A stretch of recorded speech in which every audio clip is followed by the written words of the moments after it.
Well, good morning. Good morning. Are we good to go here, Paul? Yep. All right. Good morning and welcome to Unity of Port St. Lucie. We welcome the folks here in person and also our worldwide audience on YouTube. Thank you for coming. We welcome the goblins and the ghosts and the witches. Paul, did you get a shot of this? This is outstanding. Dinah, stand up and just fly around the room with us. Yeah.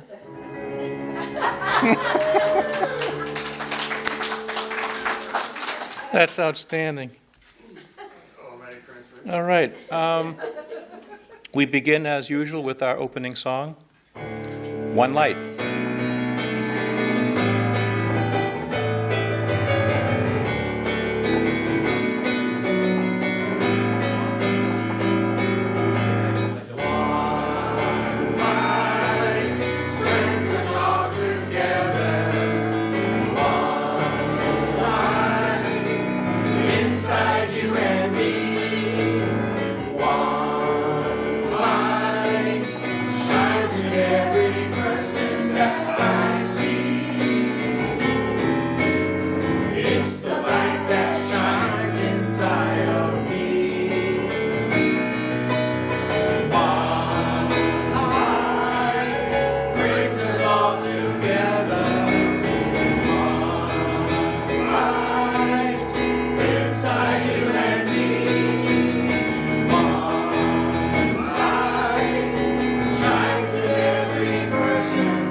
I would invite you now to settle back and relax in your chairs and consider these words from our prayer for inner peace.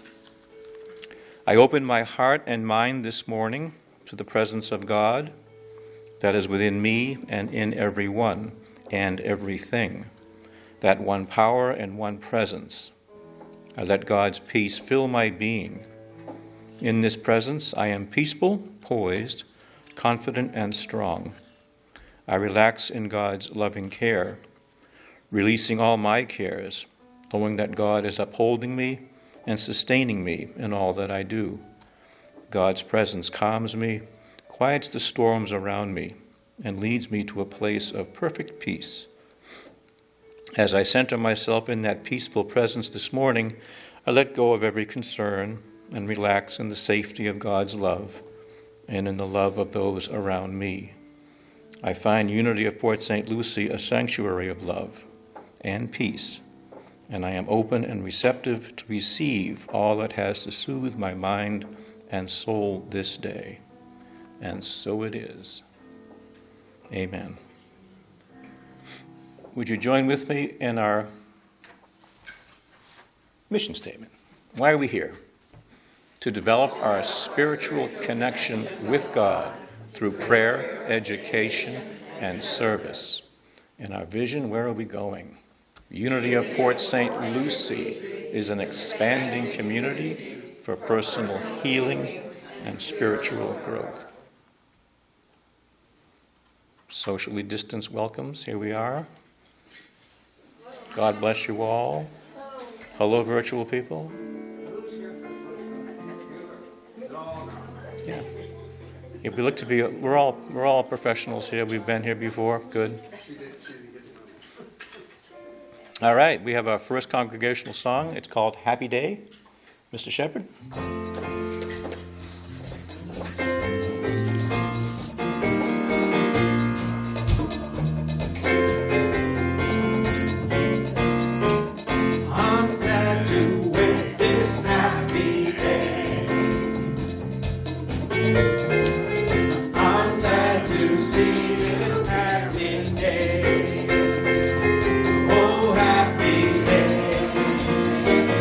Oh, happy day.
Thank you.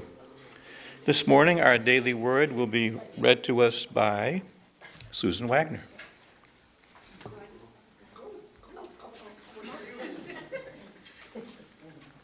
Oh, you brought your own copy. Outstanding. The word for today is listen. Good morning, everyone. Listen. In the quiet of my heart, I listen for the voice of Spirit. During the course of a busy day, I may hear all kinds of things: conversations, music, sounds from nature, traffic noise, and even my constant self-talk. Sometimes all that I'm hearing may numb me to the more intentional act of listening. As I listen, I become aware of the voice of Spirit. Its comforting, guiding presence feels like a homecoming. As I settle into a tranquil environment and begin to relax my body and my mind, I create a welcoming space for listening to the ensuring voice of Spirit, discernible as my inner knowing. I breathe deeply and I rest in this space. I go about my day, listening attentively for the voice of Spirit, expressing through all the people in my life. Blessed rather are those who hear the word of God and obey it. Luke 11:28. Please join me in repeating today's affirmation. Listen. In the quiet of my heart, I listen for the voice of Spirit.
I invite you to close your eyes now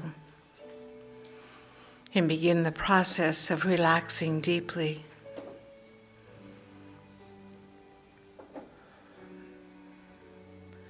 Spine straight, neck straight, feet unfolded, planted on Mother Earth, hands free, palms up, hands gently open. You are an instrument opening up your hands in this fashion, connecting to Mother Earth in this way, sitting straight, allows you to be a perfect conduit for God's love. You are, we are instruments of peace, instruments of love.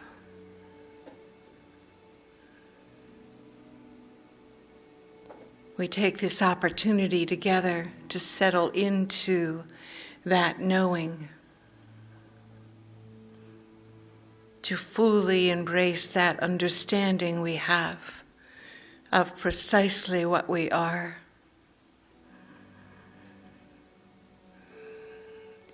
To take this time together to let this truth wash over us.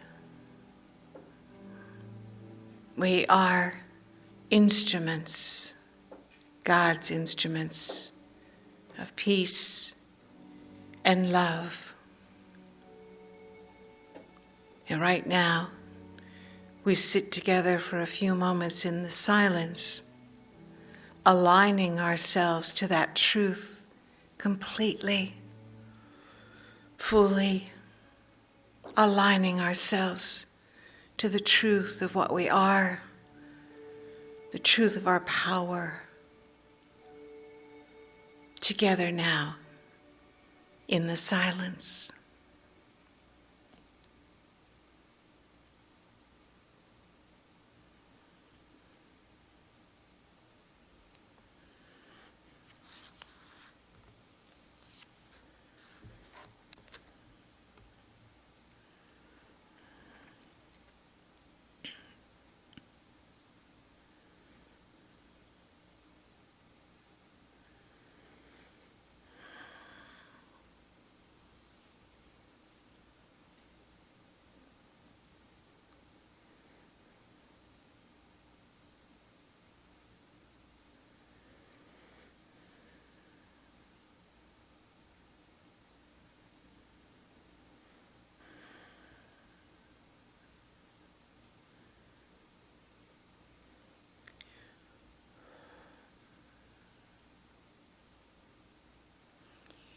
And then very slowly and very gently, we begin to return our attention to this room.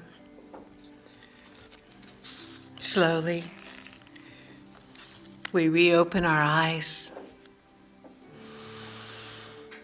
And we breathe into this alignment that we've just created.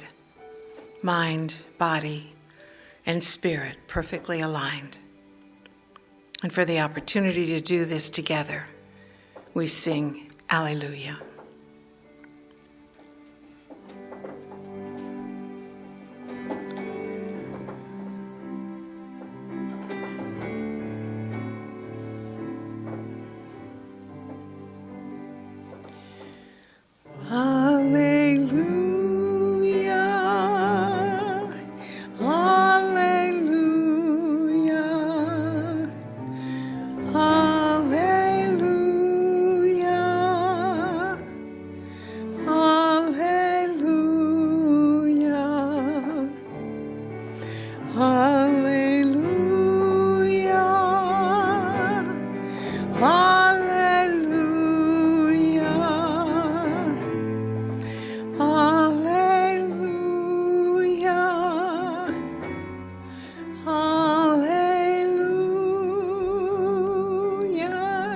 Lights on, eyes wide open. One more time. Hallelujah. Hallelujah. Hallelujah. Hallelujah. Hallelujah. Hallelujah.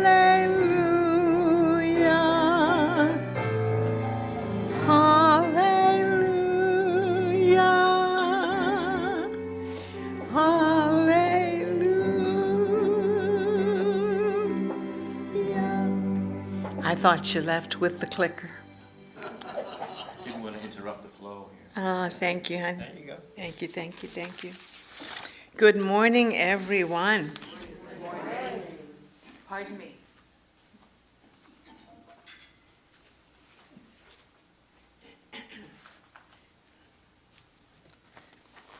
How's everybody doing? Healthy. That's a good thing, right? For sure. So, the title of my talk today is Heal Your Thoughts, Heal the World. Because that's how it works. And I know we know it, but I think it's important right now to focus on it.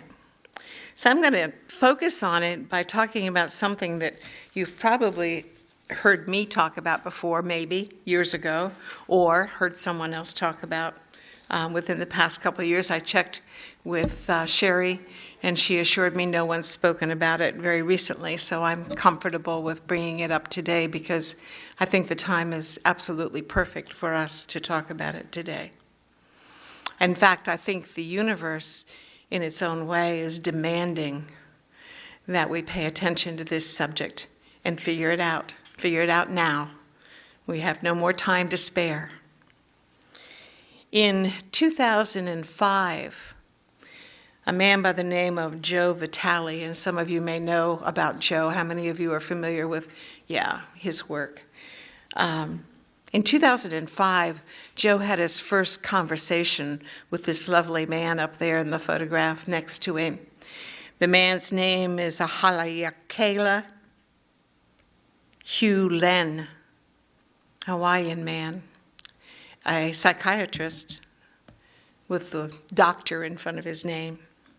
In fact, it was in October of 2005 when they first spoke, and when I was working on this talk this week, it sort of dawned on me that that's interesting, isn't it? October, they first spoke, and here it is, October.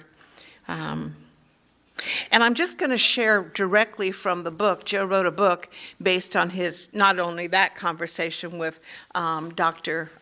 Hugh Len, but many other conversations, and then the work that they started to do together. And rather than summarize the doctor's story, I'm going to share it with you from Joe's book.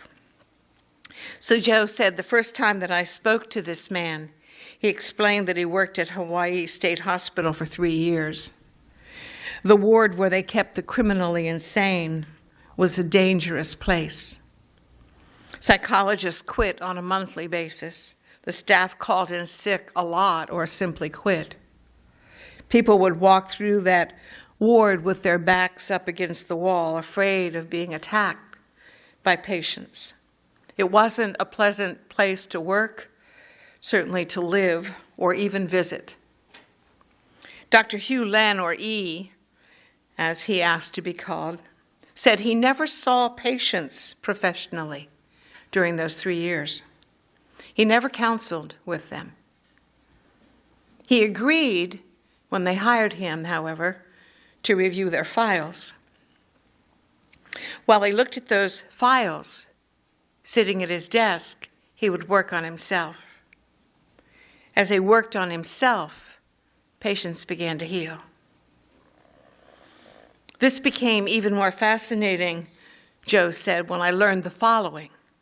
After a few months, patients who had been shackled were being allowed to walk freely. Others who had been heavily medicated were getting their medications reduced. And those who had been seen as having no chance of ever being released were being set free. Joe said, I was in awe. Not only that, but the staff began to enjoy coming to work, the doctor said. Absenteeism and turnover disappeared. We ended up, he said, with more staff than we needed because patients were being released and all the staff was showing up. And today, in 2005, he said, that ward is closed completely. And this is where Joe said, I asked him the $1 million question. What were you doing with yourself that caused all those people to change, that caused this environment to change? And the doctor said, I was simply cleaning the part of me that I shared with them. What? Joe asked. I didn't understand. Dr. Hugh Len explained that total responsibility for your life means that everything in your life, simply because it is in your life, is your responsibility. In a literal sense, the entire world is your creation. Phew, Joe writes. This is tough to swallow. Being responsible for what I say or do is one thing, he says. Being responsible for what everyone else in my life does or says is quite another story.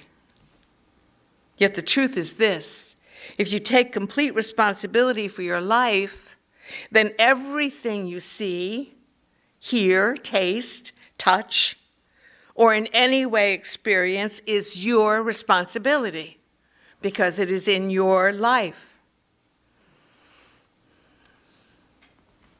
That means that the terrorists, the politicians, the economy, the pundits, anything you experience and don't like is up to you to heal. They don't exist, in a manner of speaking, except as projections from you. The problem isn't with them, he said. It's with you. And to change them, you have to change yourself. I know this is tough to grasp, he writes, let alone accept or actually live. Blaming is far easier than total responsibility. But as I spoke with Dr. Hugh Len, I began to realize that healing for him and in Ho'oponopono means loving yourself. If you want to improve your life, you have to heal your life. If you want to cure anyone, even a mentally ill criminal, you do it by healing yourself. I asked Dr. Len how he went about healing himself and what he was doing exactly when he looked at those patient files. I just kept saying 4 phrases over and over and over again. That's it? I asked. That's it, the good doctor said. How many of you have heard this story before? Well, good. Not quite half of you. It's pretty incredible, isn't it? The words he spoke over those files have been called a prayer, and I'm going to propose to you it's much more than a prayer. I'm going to borrow a word from my friends in Science of Mind. I'm going to suggest to you it's an actual treatment. It's a treatment. That's what they call prayer. And in this case, I think it's altogether appropriate. It's called the treatment Ho'oponopono.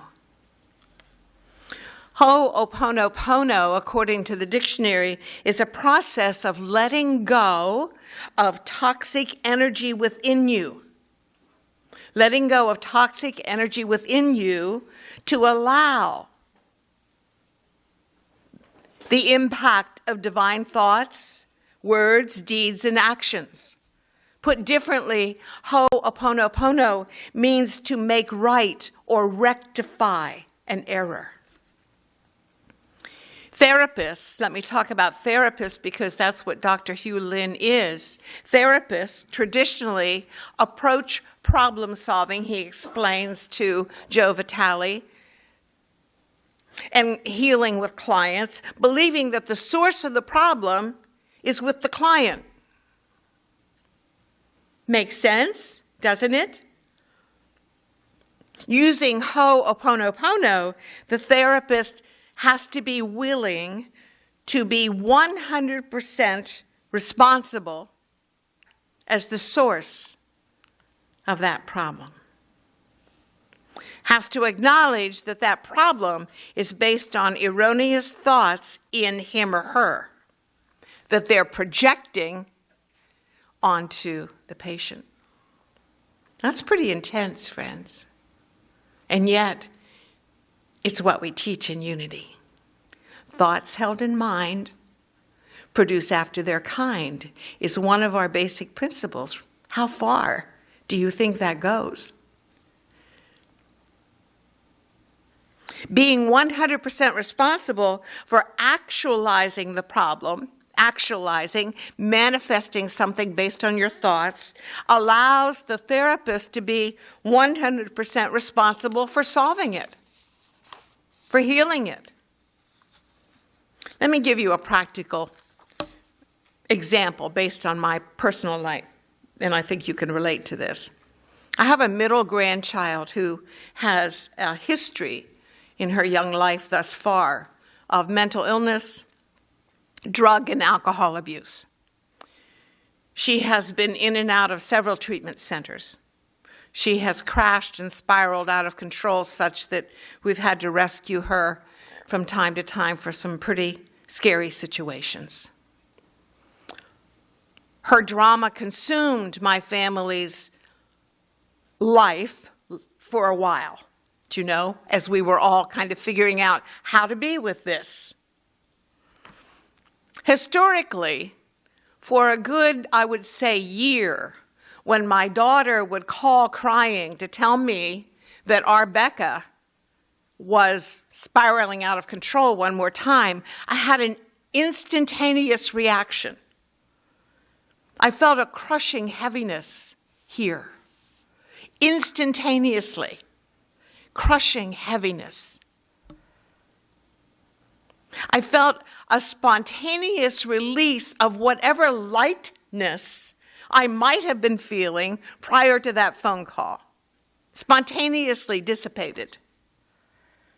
The peaceful, easy peasy, loving energy that I was basking in was gone. It kind of felt like, you know how those small inner tubes that children play with that you pump up and you take off the valve and you push it and you can hear the air releasing? That's kind of how it felt to me. That's what was happening internally when I received the news that my granddaughter was at risk one more time of doing something that might take her life as we know it.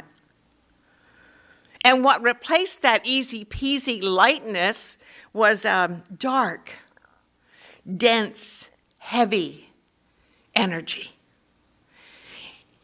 based on fear, based on judgment,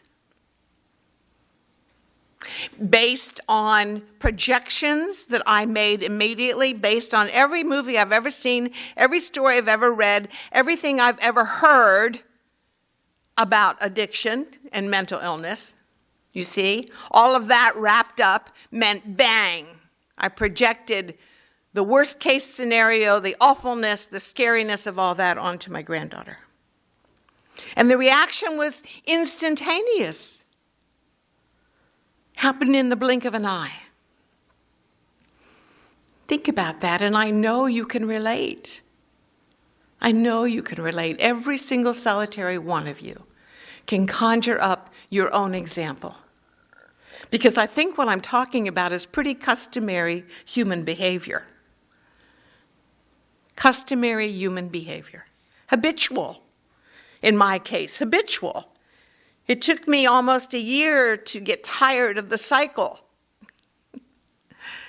to look for a different way, and then to find a different way maybe to help my family as well. That instantaneous reaction, I think, is customary human behavior up until the point where we wake up and realize the truth of what we really are, where we get a glimmer We get an idea, or we get the absolute message loud and clear that we can control that. Not only can we control it, we must control it. So we're past the can part. We must control it. It is imperative. When we grab hold of the truth of what we really are, when we grab hold of the power we have to change all of that, then we are duty bound to do it.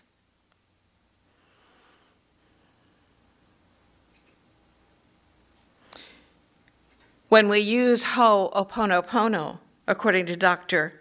Liu, the minute we begin to hear a painful story, and by painful I mean think about listening to the news.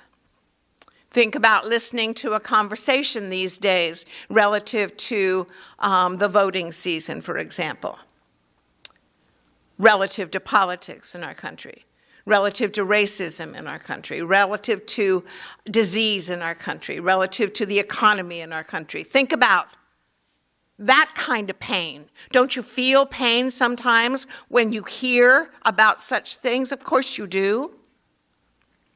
According to Dr. Liu, the very moment that you begin to feel pain as a reaction to all of that, plain and simple, try this treatment.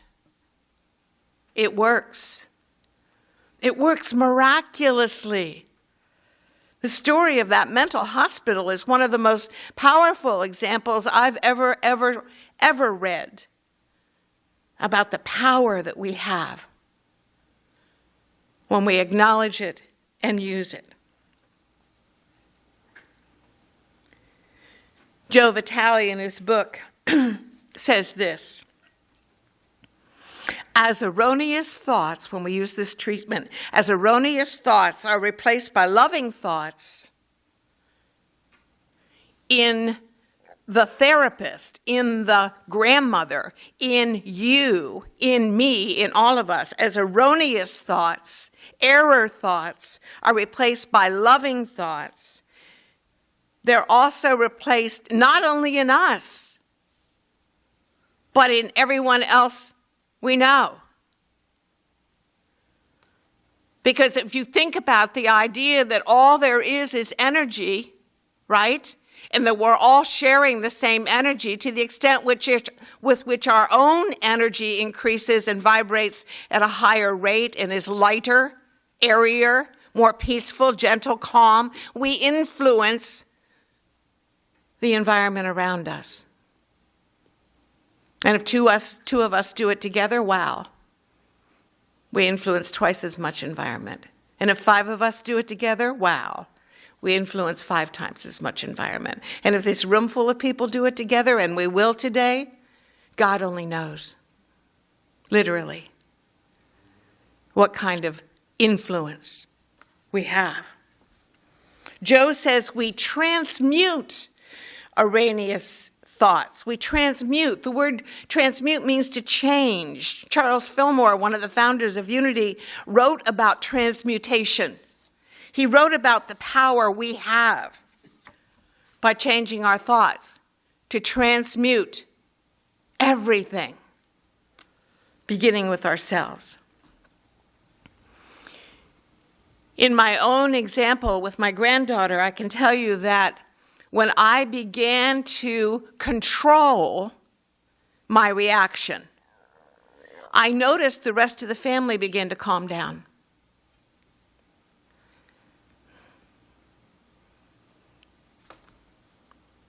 I noticed that my heart sustained a slow, gentle rhythm upon hearing such news, or even being in her presence and noticing she was high. My heart sustained a gentle, normal rate. My shoulders and my neck muscles didn't tense up. They stayed relaxed. And it's a mystery, friends. I cannot stand here and explain to anyone's satisfaction precisely why that is or how it works. But it does. It absolutely does. Joe says that when we use this treatment, that what we're doing is we're taking our personal mind and we're connecting with Source, or love, or God, all three things being the same.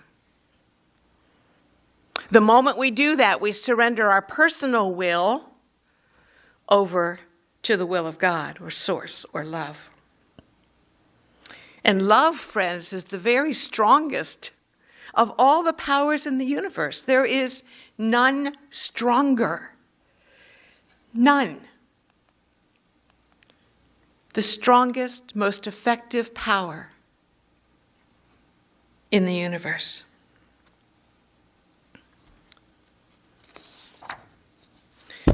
Excuse me. Joe Vitale, excuse me, in his book, highlights 6 simple statements with bullets in front of them. And I debated whether to bring them here and share them because they are so strong, and so simple, and so direct.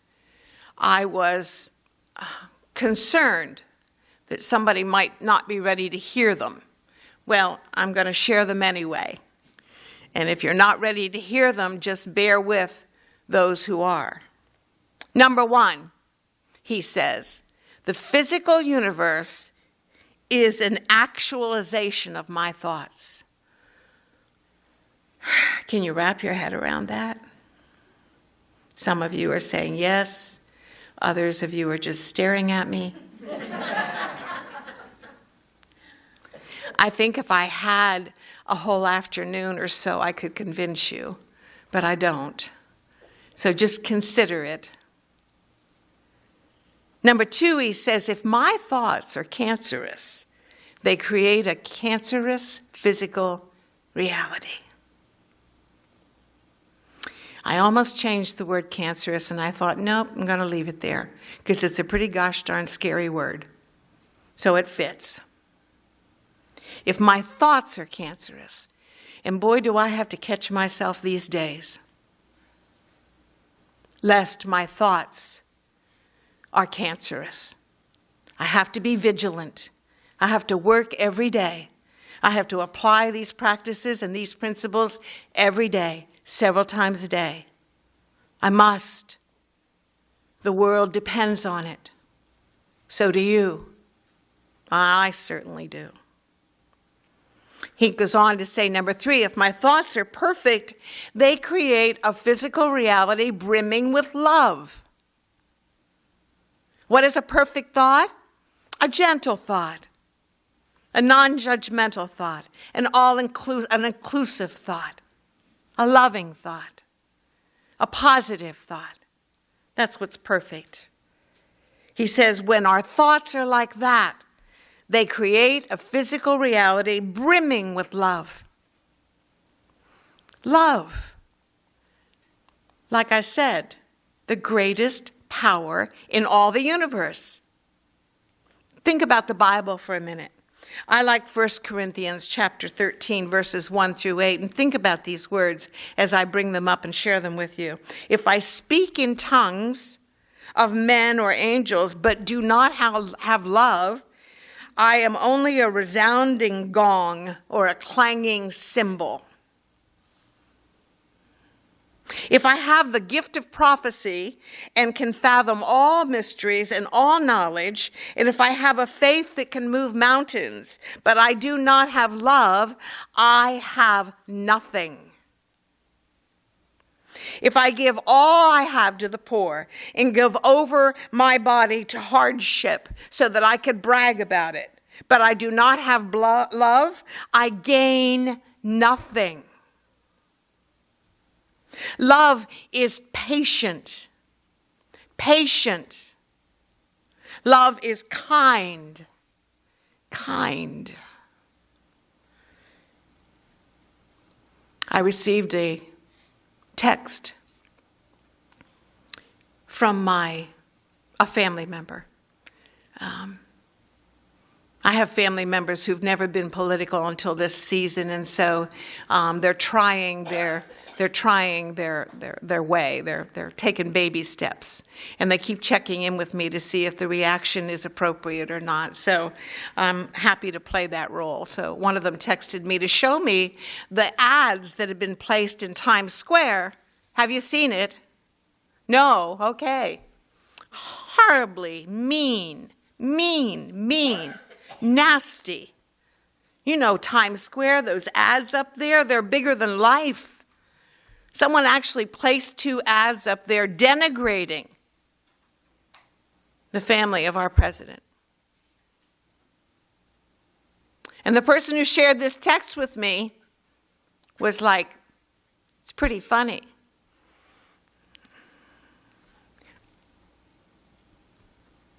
And I said, okay, God.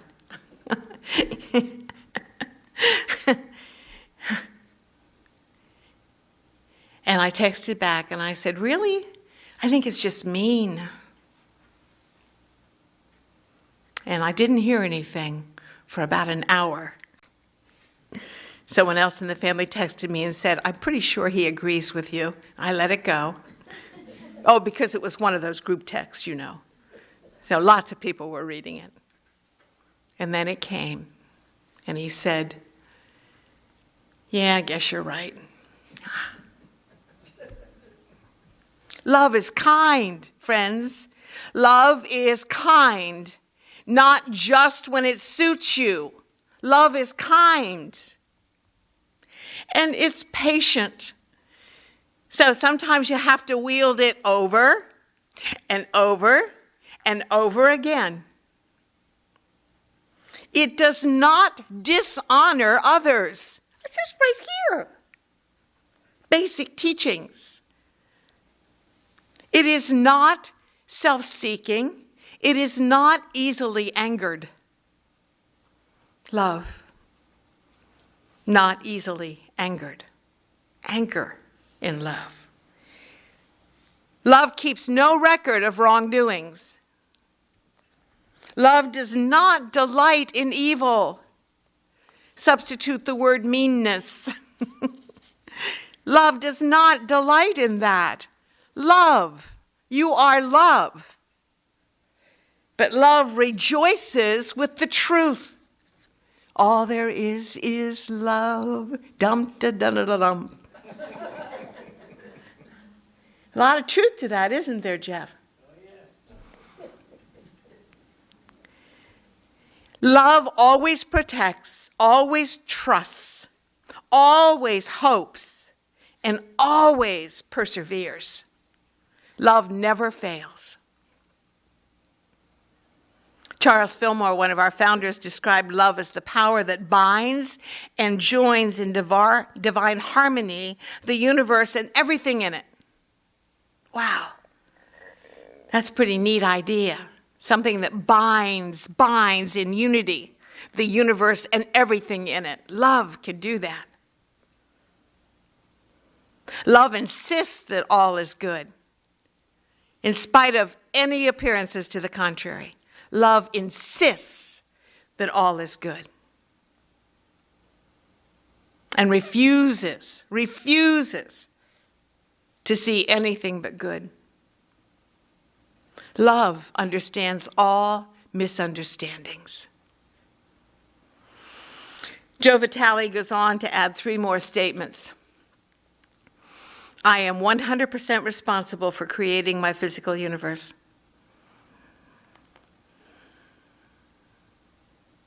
I am 100% responsible for correcting the cancerous thoughts that create a diseased reality. There's no such thing as out there. There's no such thing as out there. Everything exists as thoughts in my mind. Ho'oponopono is a healing treatment. A healing treatment. Powerful, powerful, powerful treatment, and so simple. So easy to use right now. I prepared a handout, and it's on that back table there by the door as you walk out for you. So those 4 statements I wrote on a piece of cardstock. And I also put on that cardstock a prosperity prayer that someone from another state shared with me this week in a Zoom class. And it was so clever, so wonderful that I just had to share it with you. It's quite long, but I think you'll love it. So there's a handout back there with a prosperity prayer for you to use and the treatment, the Ho'oponopono treatment. So there it is, friends. I'm sorry.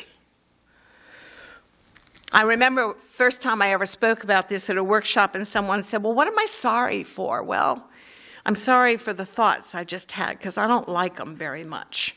I don't like the way they made me feel. I wish I could take them back.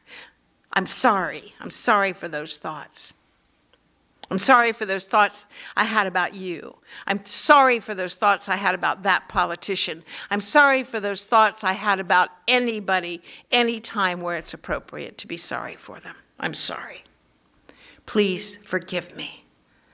And you know what? I'm speaking to myself as well. I'm not going to beat myself up for having thoughts that are consistent with race consciousness right now, though that's shifting. Do you know? I'm a human being and so are you. So we're not immune to getting caught up in that cycle of mean-spiritedness. Please forgive me. Thank you. Please forgive me. Me, forgive me. Please forgive me. Thank you. I love you.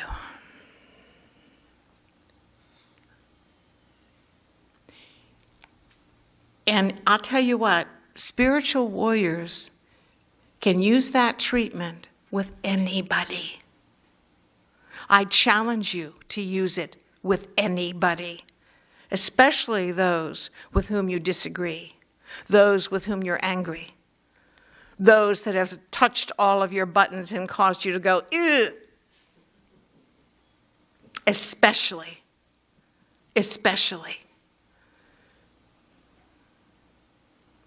And I bet somebody at least is sitting here going, yeah, well, easy enough for you to say, I'm not ready. Well, you know, to the extent that you're not ready, that's the extent to which we're going to be bogged down in this mess. I'm just saying.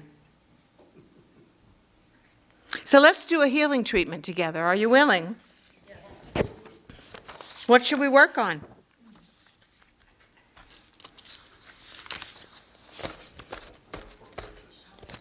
Be more specific.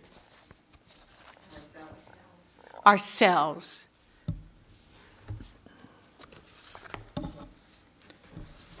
Okay. All right. So here's what I want you to do. Fair enough. Take a moment. I want you, please, scan your week, like I asked you to last time. That's a beautiful dress, by the way. I just noticed it when you stood up. It's just stunning. So scan your week. And I want you to think of up a time this week when you had thoughts that were not so nice. Even if it was fleeting. I know some of you are nearly perfect, and so it may have just lasted for 2 seconds. Not. Just think of a time, okay? So apply this treatment to yourself. All right? So deep breath. And with me, I am sorry. Again, I am sorry. Please forgive me. Please forgive me. Thank you. I love you. Take the prayer with you today, friends, and use it. Use it. I will be. And I'll be sharing it with everybody else I know. So God bless you. Thank you.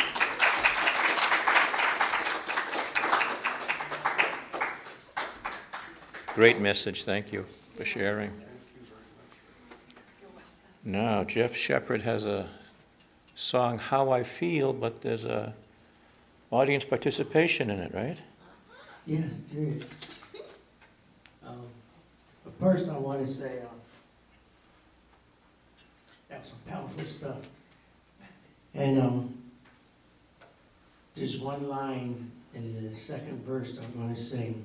I usually don't like to explain my music, but this one line I have to explain because it's been taken wrong by some people, and they think I want to kill myself because of the line. And I'm going to tell you what the line says, and then I'm going to tell you what I mean by it. It says, I close my eyes, happy I'm done.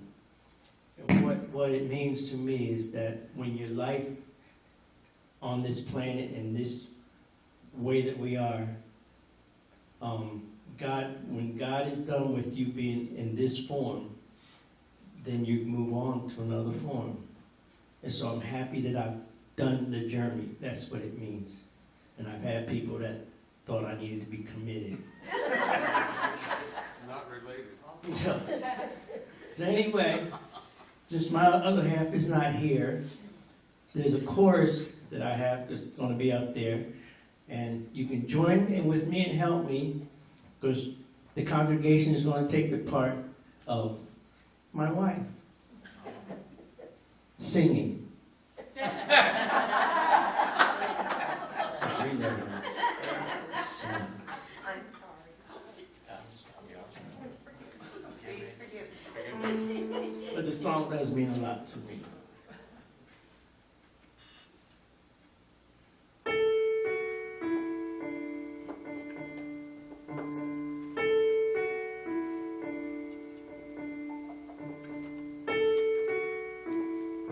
Can I say how I really feel without the hurt of another?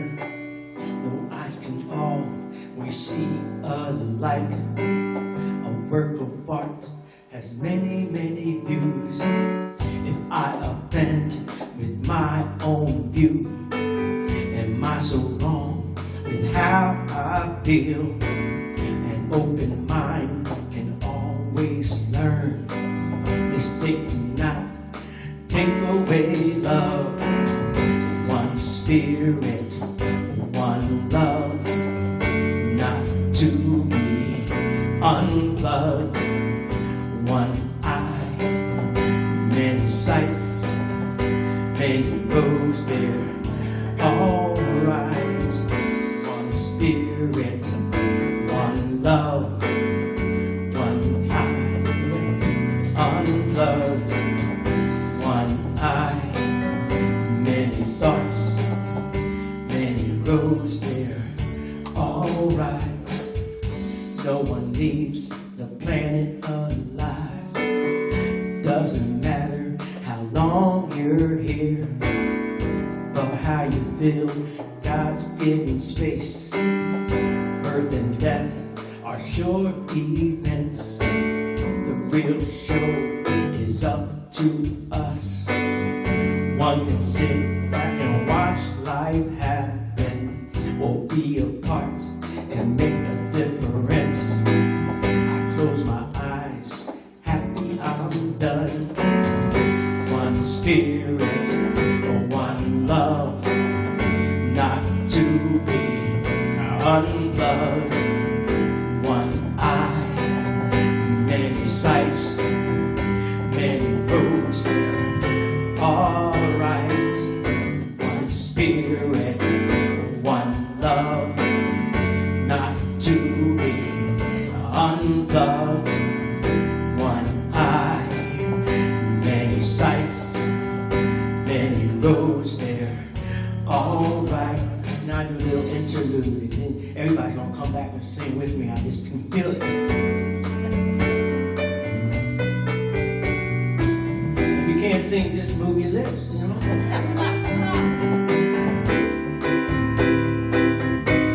Here we go. One spirit, one love, not to be unplugged. One eye, many sights, many roads, they're all right. One spirit,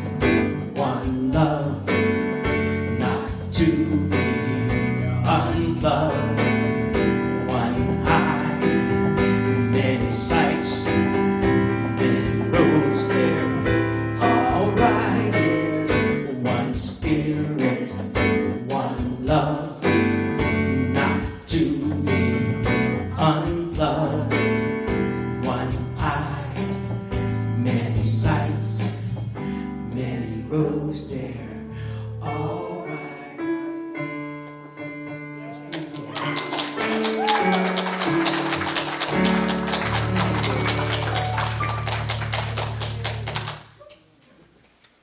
Thank you, Jeff. Beautiful. How he writes this stuff, it's amazing. Yeah.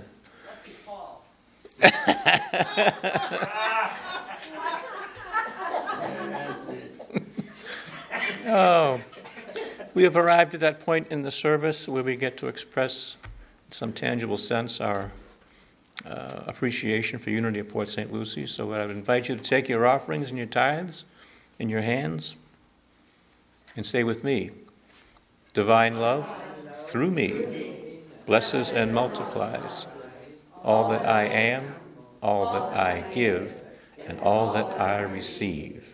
I give in love because I love to give. Okay, announcements for the week. Prayer chaplain today is Linda Woodcox. She'll be with you over in a little sitting area to affirmative prayer, should you need it. Prayer circle continues every Thursday morning. Chair yoga with Lana on Tuesdays. Spiritual discussion group, first and third Tuesday of each month. Now, the first Tuesday in November is November 3rd, and last time I checked, there's not a lot going on that evening. So you might... What? You may want to come in and peel off some more layers of the metaphysical onion skin. But I'll have you up by 8 o'clock, promise. Book club continues with Linda. Now the yard sale is still scheduled for December 5th. For Jeff's kids, see Monica for any special details or pickup needs. There's a bit of an eye chart, but we have one of our own. Reverend Vernell has written a book. Don't ever invite me to another pity party. That's an interesting title. I have a little promo from the publisher. They say, don't ever invite me to another pity party. Reminds us all to rise above negative energy and events. Reverend Vernell uses humor, common sense, and spiritual guidance to get her point across in a refreshingly unique and personal way. Her easygoing conversational style makes this book a pleasure to read as she goes about opening our eyes to new ways of approaching life's difficulties. The inclusion of personal experiences lets you know that she is not just sharing her thoughts and beliefs. She's actually experienced this stuff.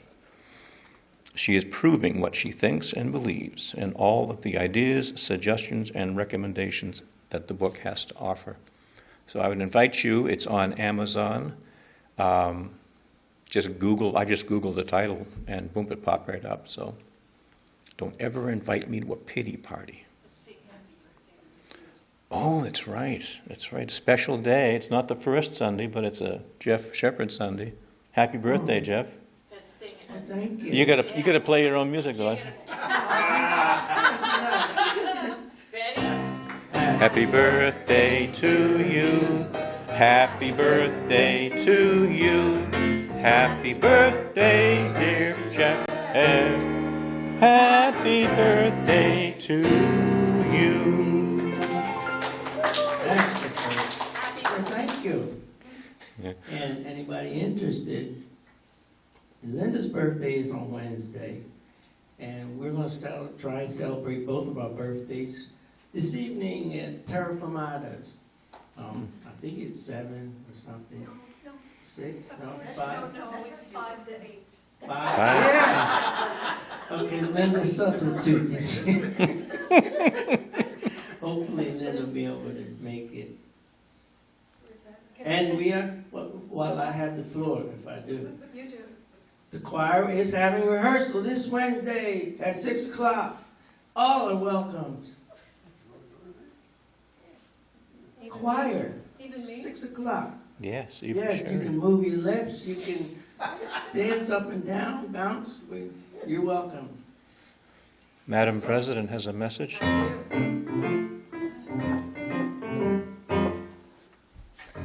Just in case there's anybody out there who doesn't like to drive in the evening, because some of us don't, but you'd like to go tonight to honor Jeff and Linda, see me after the service. And just every once in a while, officially, as the president of your board, I would like to say thank you to Jeff and Linda Shepherd. Most of what they do is simply of service, voluntarily, to Unity. Besides the beautiful music for the service, they write songs, they do the choir, they give and give to our church, and they enrich us greatly. Thank you.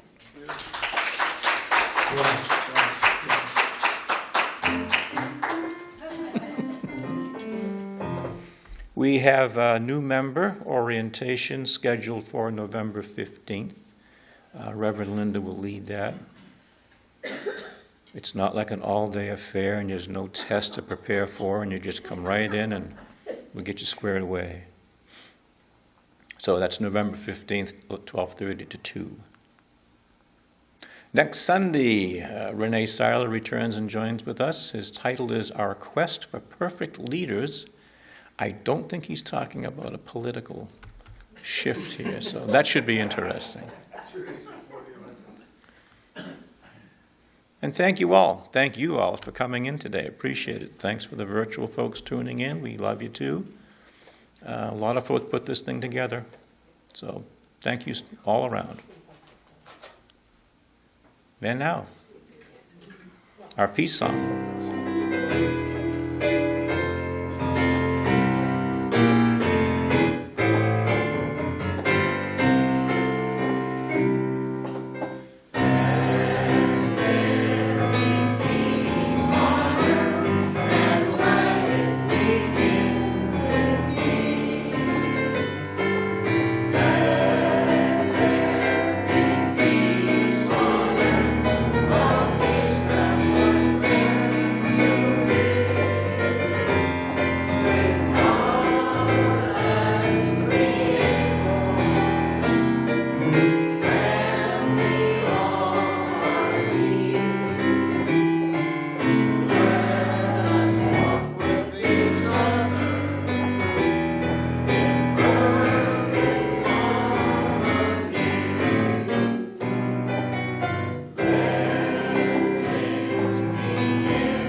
Here it is.